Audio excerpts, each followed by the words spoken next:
Brilliant academy Facebook page এবং YouTube চ্যানেলের পক্ষ থেকে সবাইকে জানাচ্ছি স্বাগত। সপ্তম শ্রেণীর প্রিয় ভাই ও বোনেরা, আশা করি সবাই ভালো আছো।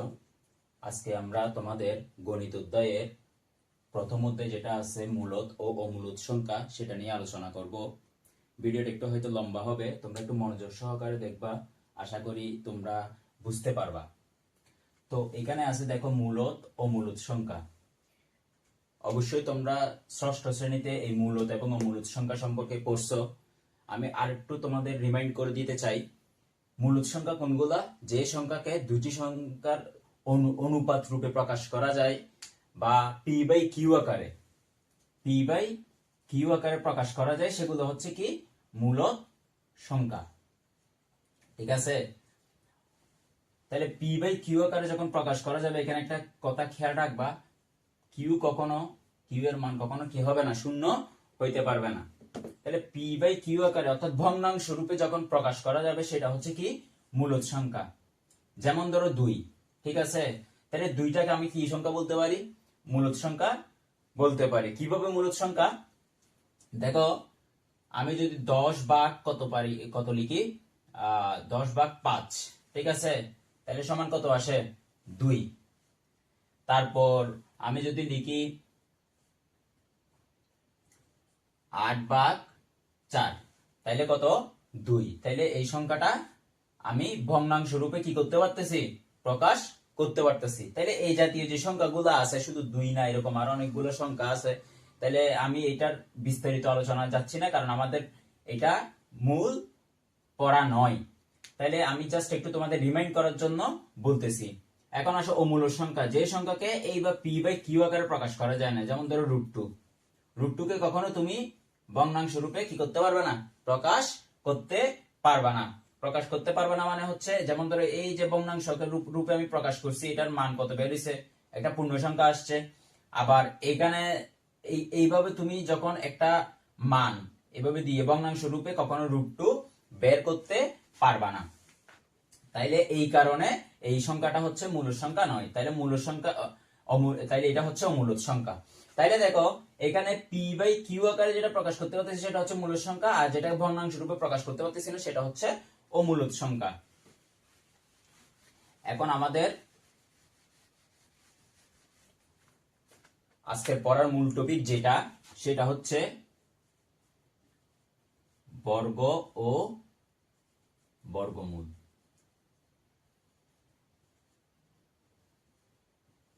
আশা করি এই শব্দটার সাথে তোমরা ষষ্ঠ শ্রেণীতে অবশ্যই পরিচিত হয়েছ, কিন্তু এই যে এইটা থেকে কিভাবে অঙ্কগুলো করতে হয়, কিভাবে একটা সংখ্যাকে বর্গমূল নির্ণয় করতে হয়, সেটা আজকে আমরা এই ক্লাসে দেখব।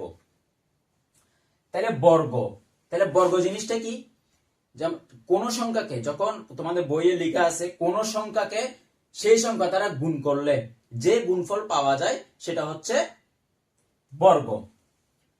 তোমাদের বইয়ে আছে, তোমরা নোট করতে পারবা এটা। যে সংখ্যাকে ধরো 4,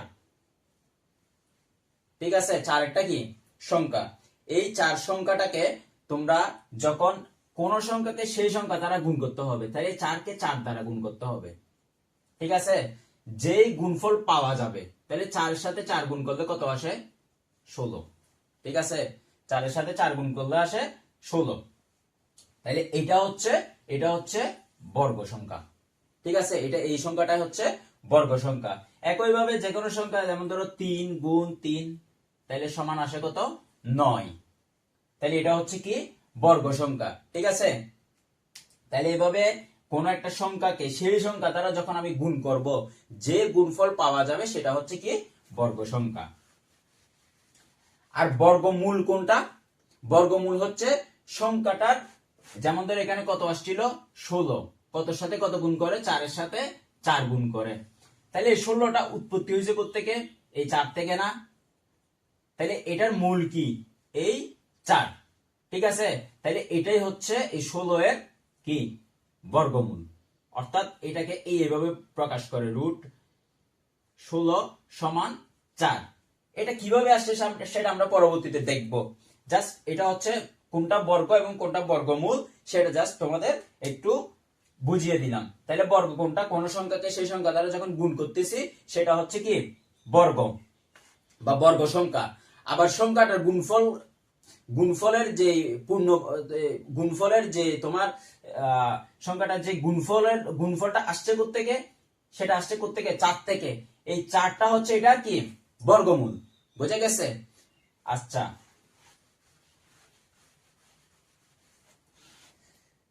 এখন আসি পূর্ণবর্গ সংখ্যা।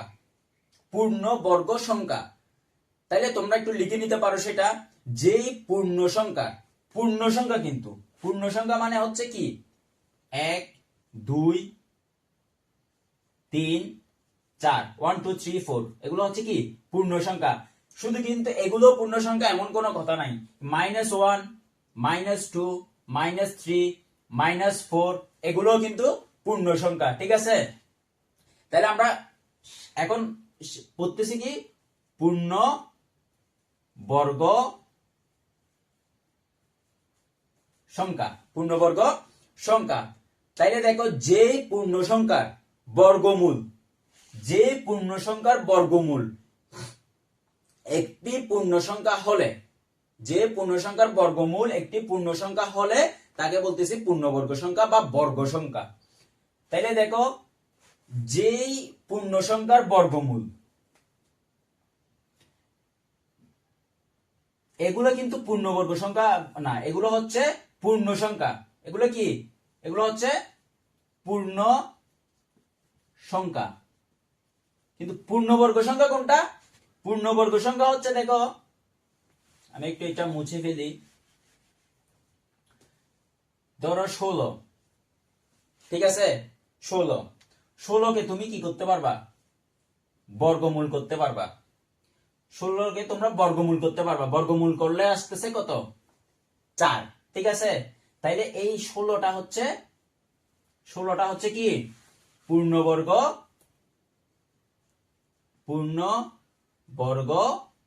সংখ্যা। ঠিক আছে?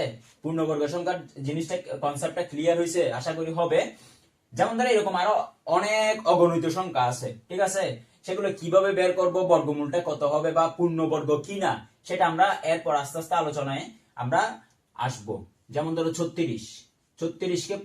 36কে রুট করলে হয়, অর্থাৎ 36 এর বর্গমূল। অর্থাৎ পূর্ণবর্গ সংখ্যা কোনগুলো? যেগুলোকে বর্গমূল করলে একটা পূর্ণ সংখ্যা বের হবে। একটা কি আসবে?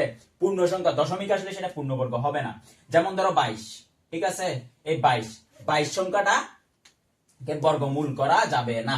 22 সংখ্যাটাকে বর্গমূল করা যাবে না, সেজন্য সেই 22টা কি পূর্ণবর্গ সংখ্যা নয়। তাইলে এটার বর্গমূল হচ্ছে 6। ঠিক আছে? তাইলে আশা করি পূর্ণবর্গ সংখ্যা কোনগুলা, পূর্ণবর্গ সংখ্যা বা পূর্ণবর্গ সংখ্যা কাকে বলে, অর্থাৎ যেই সংখ্যাটাকে বর্গমূল নির্ণয় করলে, যে সংখ্যার বর্গমূল নির্ণয় করলে, আরো সহজে বলি যে সংখ্যার বর্গমূল নির্ণয় করলে একটা পূর্ণ সংখ্যা আসতেছে, সেটাই সেই সংখ্যাগুলো হচ্ছে পূর্ণবর্গ সংখ্যা। এখন আসো পূর্ণবর্গ নয় এরকম কিছু শর্ত বইয়ের মধ্যে আমাদের আছে। ঠিক আছে? সেই শর্তগুলো কি? যে সংখ্যার সর্ব ডানে, অর্থাৎ একক স্থানীয় অঙ্ক 2 3 7 8, একক স্থানীয় অঙ্ক যেমন ধরো 22 3 2, এটার একক স্থানীয় অঙ্ক কত? 2 না? এটার একক স্থানীয় অঙ্ক যদি এই সংখ্যাটা বলি, তাহলে এটার একক স্থানীয় অঙ্ক হচ্ছে কত? 2। যেমন ধরো 143 যদি বলি, এটার একক স্থানীয় অঙ্ক কত? 3। ঠিক আছে? তারপর আছে হচ্ছে 7। যেমন ধরো 147, এটার একক স্থানীয় কত? 7। বুঝা গেছে? তারপর হচ্ছে যেমন ধরো 88। সর্বডানে মানে শুধু সর্বডানের জিনিসটা বোঝাচ্ছে একক স্থানীয় অঙ্ক, একক দশক শতক হাজার, এভাবে শুধু শুরুটা ডানের যে সংখ্যাটা আছে এই একক স্থানীয় অঙ্ক। যখন 2 3 7 8 এমসিকিউতে এই জিনিসটা আসতে পারে, এগুলো এমসিকিউতে আসতে পারে। ঠিক আছে? এই জিনিসটা একটু মনে রাখবা। কোন একটা সংখ্যার একক স্থানীয় অঙ্ক যদি 2 3 7 8 এই সংখ্যাগুলো থাকে, সেটা কখনো পূর্ণবর্গ নয়। অর্থাৎ সেগুলোকে কি করা যাবে না? বর্গমূল করা যাবে না। তাইলে এই জিনিসগুলো তোমাদের বইয়ে আছে, আমি একটু জাস্ট বুঝাই দিচ্ছি। এখন আসো আরেকটা শর্ত আছে, যেই সংখ্যার শেষে বিজোড় সংখ্যক শূন্য থাকে, যে সংখ্যার শেষে বিজোড় সংখ্যক শূন্য থাকে, 1000 শূন্য আছে কয়টা? একটা, দুইটা, তিনটা। শূন্য কয়টা আছে? তিনটে শূন্য আছে এখানে, ঠিক আছে? তাইলে 3 এটা কি বিজোড় না?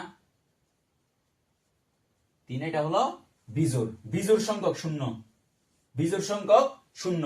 তাইলে এটা কি? বর্গমূল। তাহলে এই সংখ্যাটা কি নয়? বর্গমূল।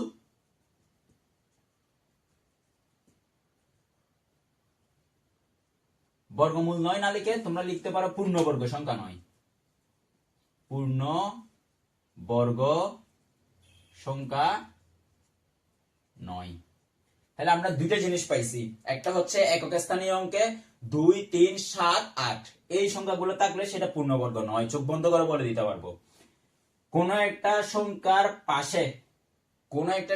পাশে যেমন ধরো শেষের যে ডিজিট গুলো আছে, যেমন ধরো একক স্থানীয় অঙ্ক, দশক স্থানীয় অঙ্ক, শতক, ঠিক আছে? একক, দশক, শতক।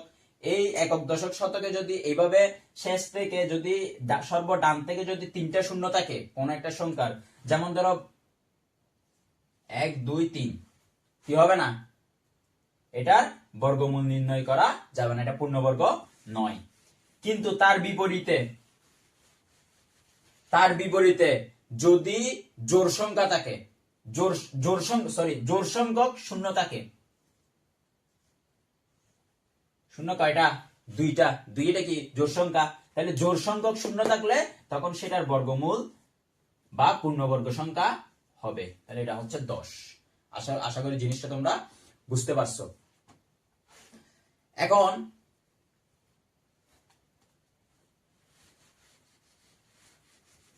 এরপরেও যদি তোমরা না বুঝে থাকো অবশ্যই কমেন্টে জানাবা, আমি চেষ্টা করব রিপ্লাই দেওয়ার।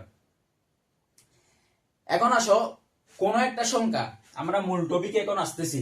কোন একটা সংখ্যা, ঠিক আছে, সেটা কিভাবে বর্গমূল নির্ণয় করব? ধরো এখানে আছে আমি যদি লিখি 256, ঠিক আছে? 256, এই সংখ্যাটাকে কি বর্গমূল নির্ণয় করা যাবে? বা আমি এতক্ষণ যে বললাম পূর্ণবর্গ নয় কোনগুলা, ঠিক আছে? পূর্ণবর্গ নয় কোনগুলা, সেগুলা বাদে সেগুলো তুমি ধরো শিখো নাই, তাহলে সেটা না শিখেই তুমি কি এটা নির্ণয় করতে পারবা এটা কি পূর্ণবর্গ কিনা? বা এর থেকে একটা বড় সংখ্যা দিল, ঠিক আছে, এর থেকে একটা বড় সংখ্যা দিল, তাহলে সেগুলো পূর্ণবর্গ কিনা? এখন আমাদের বইয়ের মধ্যে দুইটা নিয়ম আছে, একটা হচ্ছে মৌলিক গুণনীয়কের সাহায্যে পূর্ণবর্গ নির্ণয়, আর একটা হচ্ছে বাক প্রক্রিয়ায় পূর্ণবর্গ নির্ণয়।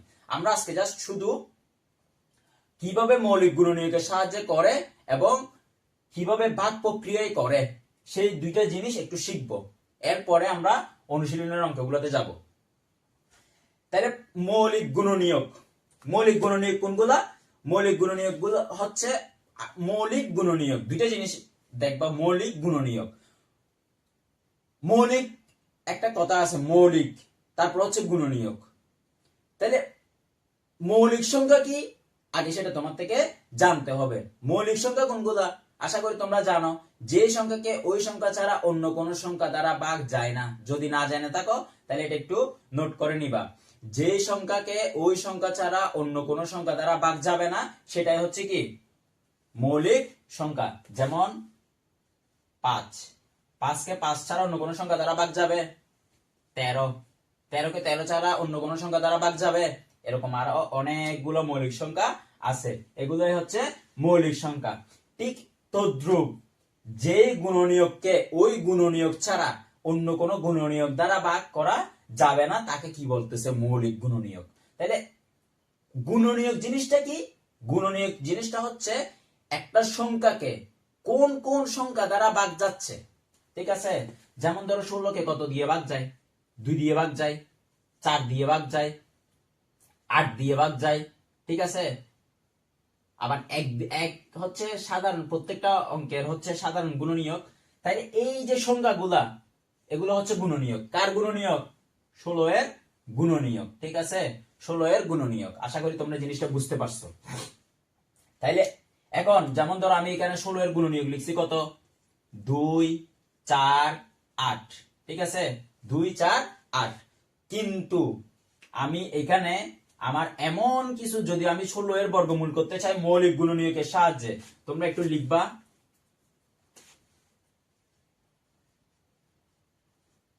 মৌলিক গুণনীয়কের সাহায্যে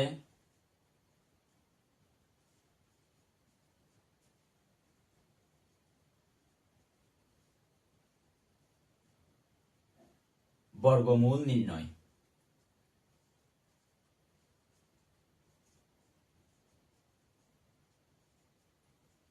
বর্গমূল নির্ণয়, তাহলে 16, ঠিক আছে, 16।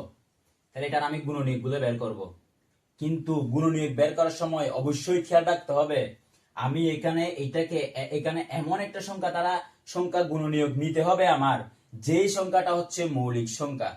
আমি এটাকে তো 4 দিয়ে ভাগ যাই, আমি 4 নিতে পারবো না। কেন নিতে পারবো না? 4 হচ্ছে মৌলিক সংখ্যা নয়। এখানে আমি 8 নিতে পারবো না। কেন নিতে পারবো না?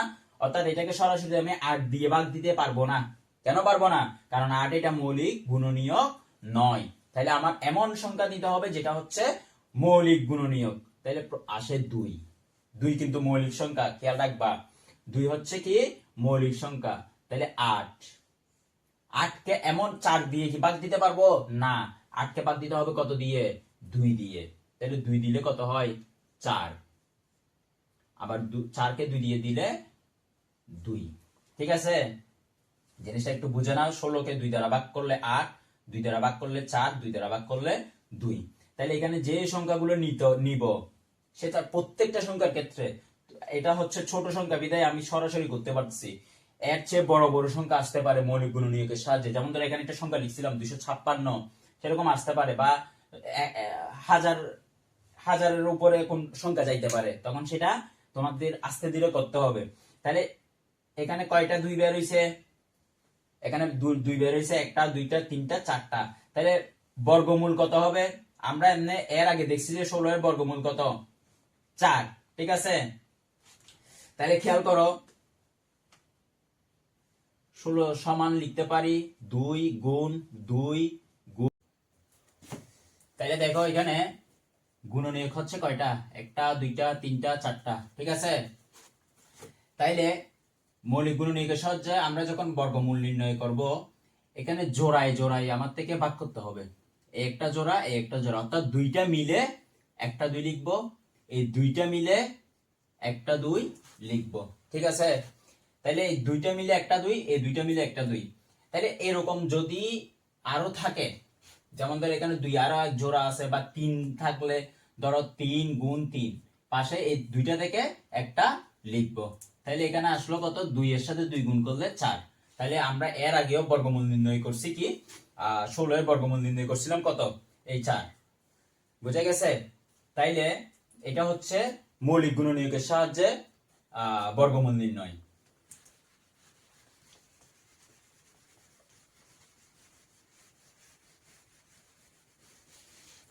এখন আরো কিছু সংখ্যা, আমরা তো খুব ছোট সংখ্যা নির্ণয় করছি। আমি যদি এখন লিখি 144, এই সংখ্যাটাকে যদি বর্গমূল নির্ণয় করি মৌলিক গুণনীয়কের সাহায্যে, তাহলে দেখো, তাহলে যেহেতু এটা জোড় সংখ্যা 2 দিয়ে ভাগ যাবে, ঠিক আছে। তাহলে এটাকে 2 দিয়ে ভাগ দিলে কত হয়? এটাকে 2 দিয়ে ভাগ দিলে হয় 7 দুগুণে 14, 2 72। আবার এটাকে যখন 2 দিয়ে ভাগ দিব তাহলে কত হয়? 36। এটাকে 2 দিয়ে ভাগ দিলে কত হয়? 18। এটাকে 2 দিয়ে ভাগ দিলে হয় 9। এটাকে 3 দিয়ে, 3ও কিন্তু মৌলিক সংখ্যা, তাহলে এটাকে 3 দিয়ে ভাগ দিলে হয় 3। তাহলে আমরা কয়টা গুণনীয়ক পাইছি? 1 2 3 4 5 6। তাহলে আমি লিখবো 144 সমান 2 গুণ 2 গুণ 2 গুণ 2। তাহলে 1 2 3 4, 1 2 3 4। এদিকে আছে 3 গুণ 3। তাহলে আমি কি করব? জোড়ায় জোড়ায় ভাগ করব। 2 গুণ 2 গুণ 3, ঠিক আছে। তাহলে সমান কত? 2 এর সাথে 2 গুণ করলে হয় 4, 4 এর সাথে 3 গুণ করলে হয় 12। তাহলে রুট 144 সমান 12, অর্থাৎ 144 এর বর্গমূল কত? 12। আচ্ছা, তাহলে এইভাবে করে হচ্ছে মূলত মৌলিক গুণনীয়কের সাহায্যে বর্গমূলগুলো নির্ণয় করতে হয়। আশা করি তোমরা সবাই বুঝতে পারছো। এরপরেও যদি না বুঝে থাকো তাহলে সেই ক্ষেত্রে কমেন্ট করে জানাবে। তাহলে আমরা মৌলিক গুণনীয়কের সাহায্যে বর্গমূল নির্ণয় শেষ করছি। তোমরা বাসার মধ্যে যেমন ধরো 256 করতে পারো, তারপর এরকম আরো অনেক সংখ্যা আছে, ধরো 625 করতে পারো। এগুলা হোমওয়ার্ক হিসেবে করতে পারো, বা বইয়ের মধ্যে তোমাদের অনুশীলনে মৌলিক গুণনীয়কের সাহায্যে কিছু অঙ্ক আছে সেগুলো করতে পারো। এগুলো এভাবে মৌলিক গুণনীয়কের সাহায্যে এগুলো তোমরা অনুশীলন করবা।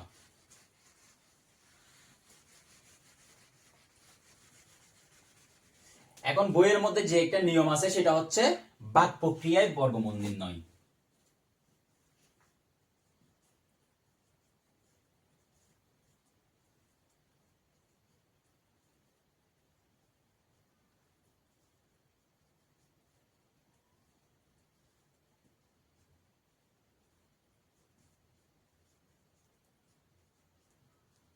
বাক প্রক্রিয়ায় বর্গমূল নির্ণয়। তাইলে দেখো, একটা সংখ্যা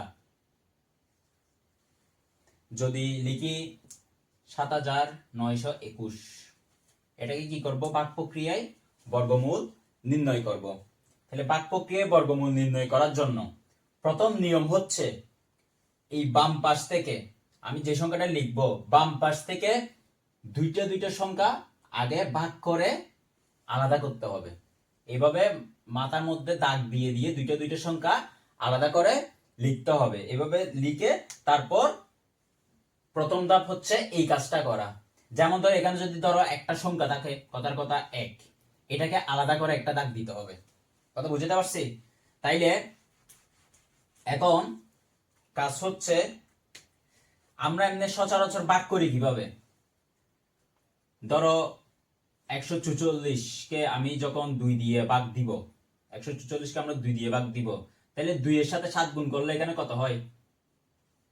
14। ঠিক আছে, 7 দুগুণে 14, এদিকে 4 নামাইলে 2, 2 এর সাথে 2 গুণ করলে 4। নিয়ম হচ্ছে এরকম। কিন্তু বর্গমূল নির্ণয় করার সময় নিয়মটা একটু ব্যতিক্রম। যদিও এখানে বলছে ভাগ প্রক্রিয়ায়, কিন্তু ভাগ প্রক্রিয়াটা একটু ব্যতিক্রম। কেমন ব্যতিক্রম? দেখো, আমি যদি এখানে 2 দিয়ে ভাগ দিছি, ধরো আমি এখানে এমন একটা সংখ্যা বসাইতে হবে, যেমন ধরো এখানে 2 বসাইছি, 2 এর সাথে এই সংখ্যাটাই গুণ করতে হবে, 2 এর সাথে 2 গুণ করে এখানে লিখতে হবে। তাইলে জিনিসটা হচ্ছে এরকম। এখন যেমন ধরো এখানে আমি 2 বসাইলাম, তাইলে 2 এর সাথে 2 গুণ করলে কত হয়? সমান 4। কিন্তু এই 4 সংখ্যাটা, এই 4 সংখ্যাটা 79 সংখ্যা থেকে অনেক ছোট।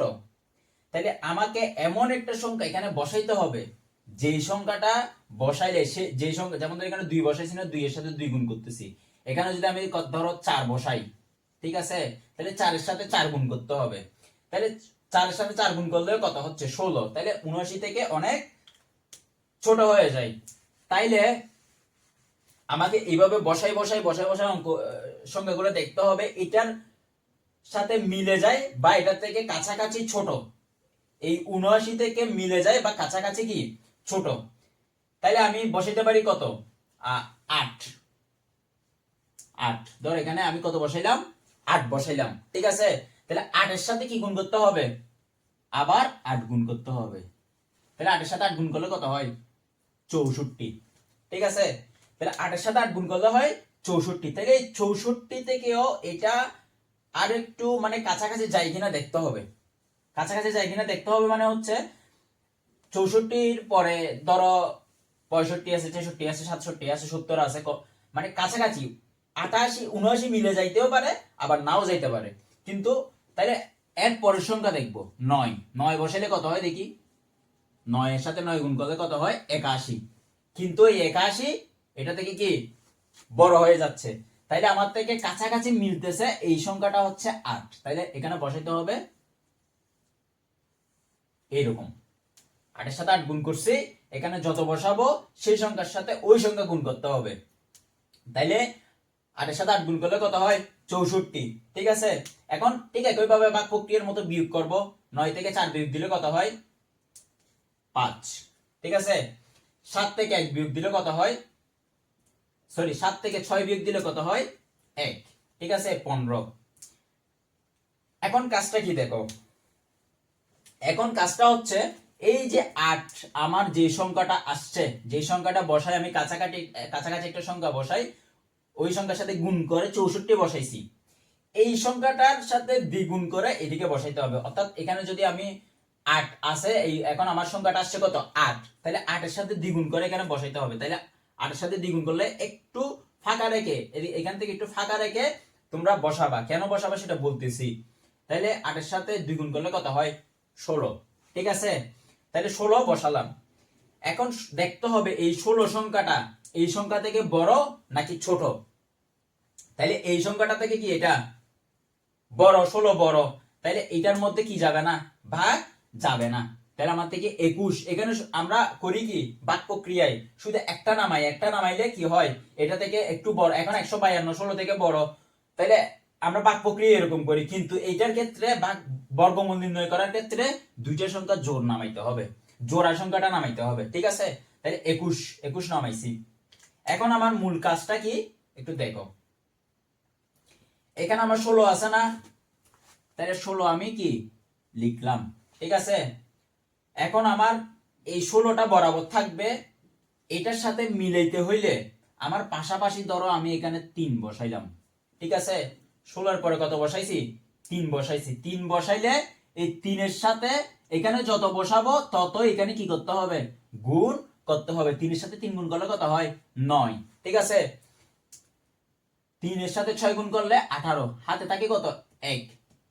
3 এর সাথে 1 গুণ করলে 3 কে 3, 3 তারপর 1 যোগ করলে হয় 4, তাহলে 489। এটা থেকে কি অনেক ছোট। তাহলে এই নিয়মে অর্থাৎ 16 এর পাশে যে সংখ্যাটা বসাবো ওই সংখ্যার সাথে কি করতে হবে গুণ করতে হবে। তাইলে দেখো আমার এখানে কত আসছে, সংখ্যাটা ছোট হয়ে গেছে তাই না। তাহলে আমি 4 না বসাই, বসাবো কত একটু বড় 5। ঠিক আছে, তাহলে এখানেও 5 দিয়ে কি করতে হবে গুণ করতে হবে। তাহলে 5 এর সাথে 5 গুণ করলে কত হয় 25। ঠিক আছে, 5 এর সাথে 5 গুণ করলে হয় 25, হাতে থাকে কত 2। 5 এর সাথে 6 গুণ করলে কত হয় 30, তাহলে 30 এর সাথে 2 যোগ করতে হবে, তাহলে 2 5 কে 5, হাতে আছে 3, তাহলে 8। ঠিক আছে, তাইলে 5 বসাইলে মিলতেছে না, মিলতেছে না না, এটা মিলেও যাইতে পারে আবার ভাগ শেষও থাকতে পারে, আমরা দেখবো যে মিলে কিনা। তাহলে 5 বসাইলে তাও ছোট হচ্ছে, মানে 1521 থেকে অর্ধেক প্রায়। তাহলে এখানে আমি বসাবো 5 বসাইছি 6 7 8, আচ্ছা 6 বসাই দেখি, তাহলে 6 6 36। ঠিক আছে, হাতে আছে কত 3, 6 6 36, 36 এর সাথে 3 গুণ করলে 3 যোগ করলে 39, 6 কে 6 9, তাহলে 996। তাইলে আমি একসাথে যেহেতু এটা অনেক ছোট হচ্ছে তাহলে আমি এখানে 9 বসাই দেখব 9, তাহলে 9 এর সাথে 9 গুণ করলে কত হয় 81। ঠিক আছে, হাতে আছে কত 8, 6 নং কত 54, এখানে হাতে আছে 8। 54 এর সাথে যখন আমি 8 যোগ করব কত হয় 62, হাতে আছে কত 6। 9 কে 9, 9 এর সাথে 6 যোগ করলে কত 15, তাহলে 1521 অর্থাৎ 1521 1521 মিলে গেছে। তাইলে আমি এখানে বসাইতে হবে কত 9, এখানে বসাইতে হবে 1521, এটা থেকে এটা বিয়োগ করলে 0, এখানে বসাইতে হবে কি 9। ঠিক আছে, আশা করি তোমরা বুঝতে পারছো। আমি একটু ছোট করে রিপিট করতেছি। প্রথমে কি করতে হবে, প্রথমে একক স্থানীয় অঙ্ক থেকে অর্থাৎ বাম পাশ থেকে দুইটা দুইটা ভাগ করতে হবে, দুইটা দুইটা ভাগ করছি।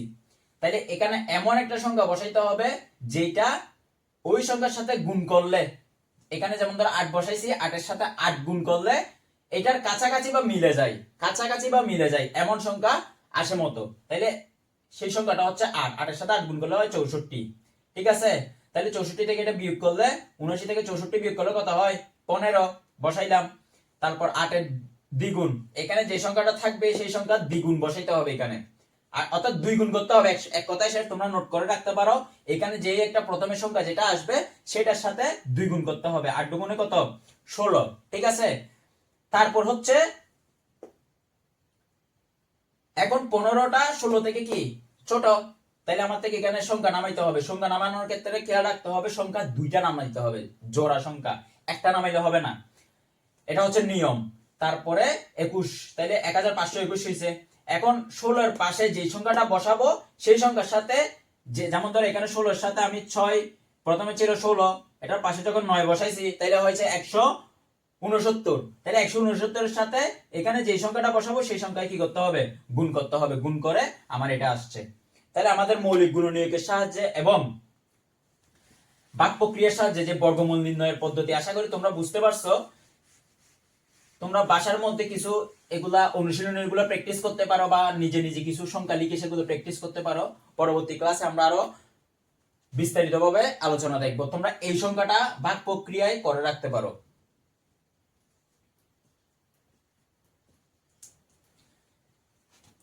কত 14884, এই সংখ্যাটা ভাগ প্রক্রিয়ায় বর্গমূল নির্ণয় করতে পারো। চাইলে গুণনীয়কের সাহায্যে করতে পারো, অনেক বড় হবে, একটু বড় হবে। গুণনীয়কের সাহায্যে যদি কোনো অঙ্ক দেয় বর্গমূল নির্ণয়, সেই ক্ষেত্রে আসলে এত বড় অঙ্ক দিবে না, মানে এত বড় সংখ্যা দিবে না, ছোট ওই যেমন ধরো যেদের দিচ্ছে 256, অর্থাৎ 1000-এর ভিতরে মানে থাকবে এরকম আর কি। তা এই বেসিক গুলো তোমরা যদি ভালো করে জানো তাইলে আশা করি এই অধ্যায়টা খুব সহজ হবে।